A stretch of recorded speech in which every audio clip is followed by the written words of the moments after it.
मौन की शक्ति। रामदत्त एक वर्षीय बुजुर्ग व्यक्ति थे। उन्होंने जीवन भर बहुत खुशी से जीवन जिया और एक सुंदर परिवार बनाया। उनके बच्चे बड़े होकर अच्छे करियर और भविष्य की तलाश में अलग-अलग शहरों में बस गए।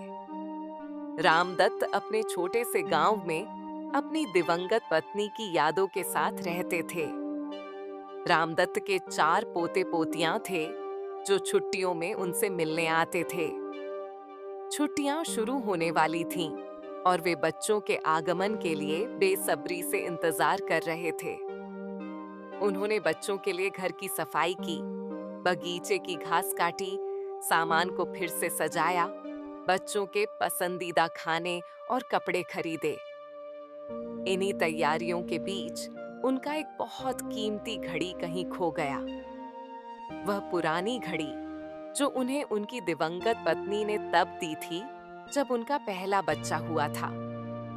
रामदत्त उस घड़ी को बहुत सहेज कर रखते थे और पत्नी के जाने के बाद वह घड़ी जैसे उनकी एकमात्र साथी बन गई थी। बच्चों के आने पर वह इतना खुश थे कि घड़ी के बारे में भूल ही गए। लेकिन अगले दिन जब वे स्नान करने जा रहे थे, तब उन्हें घड़ी की याद आई।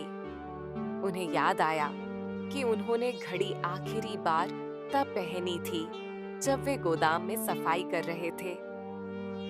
यह सोचते ही वह बहुत दुखी हो गए। जब उनके पोते पोतियों ने देखा कि दादाजी बहुत उदास हैं, तो उन्होंने कारण पूछा। रामदत्त बोले, बच्चों, मैंने अपनी जिंदगी की सबसे कीमती घड़ी खो दी है।